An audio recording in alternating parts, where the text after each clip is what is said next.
हरू को डायरेक्टर घोपू लाल कारे छमिया काहे हुई है बेहाल। अरे कुछ ना सर, अभी नया नया आयल बड़ी नू, यही से कन्फ्यूजिया जाता डी। Okay okay no problem, light camera and action.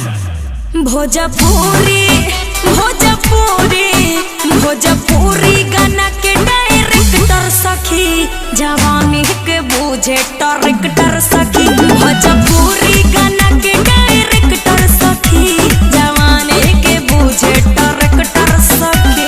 अरे बुझलू कि ना? आगे मइयो इहो तो होला का हो तब का।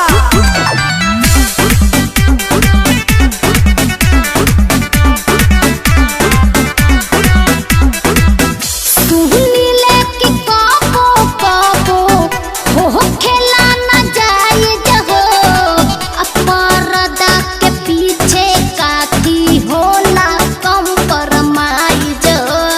बाबा ई के कहेला होला तनी तनी। रोजे प्यार होला ई हमारो जे बने कपक करेला, तो चुमा हंस हंस के मांगेला जवन में कपक करेला। त बड़ी होला लोग तेज कोई लेला मायनेज, एगो चुमाला गुंडाया एक कर सखे। अरे हेने घूम ना रे। का हो बोला काटीट क्या यार, ये क्या मजाक है, क्या मजाक है। ऐ लड़की जी सर। इधर आओ। नहीं आई हो? हाँ सर। अरे यार तो थोड़ा लटके फटके दिखाओ, थोड़ा झटके दिखाओ। सॉरी सर। देखो भाई कैसे करेगी, ऐ करके दिखाओ तो रे। 1 2 3 4। भोजपुरी भोजपुरी भोजपुरी गाना के डायरेक्टर सखी, जवानी के बूझे डायरेक्टर सखी। भोजपुरी गाना के डायरेक्टर सखी, जवानी के बूझे डायरेक्टर सखी। ना रे दादा ना, हम हीरोइन ना बनेब, भले गांव में गोबर पाथ लेब, ई कुल हमसे ना होई सखी।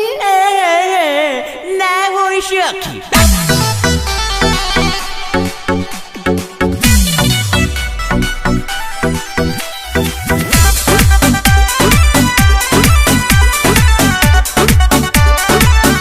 Music by Gaurav Roshan।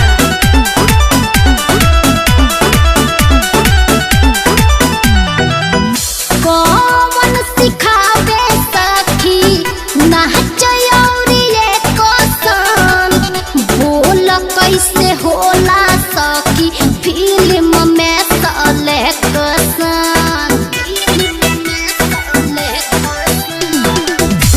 ताईबू Amit Patel के लगे तो भोजपुरी के हुनर सिखबू, पारादीप दीवाना के लगे बबुनी धीरे धीरे परी गबू। सब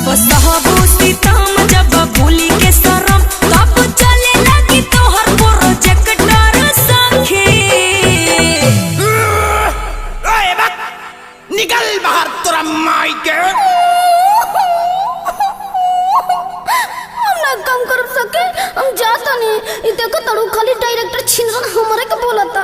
देखो तो केतर ताकता। हमने काम करो जाता नहीं। अरे रुको ना। भोजपुरी भोजपुरी भोजपुरी गाना के डायरेक्टर सखी जवानी के बोझे ट्रैक्टर सखी। भोजपुरी गाना के डायरेक्टर सखी जवानी के बोझे अरे ट्रैक्टर हो। वाह एक बार में लड़की टेंड हो गई। गुड जॉब बच्ची। Thank you sir.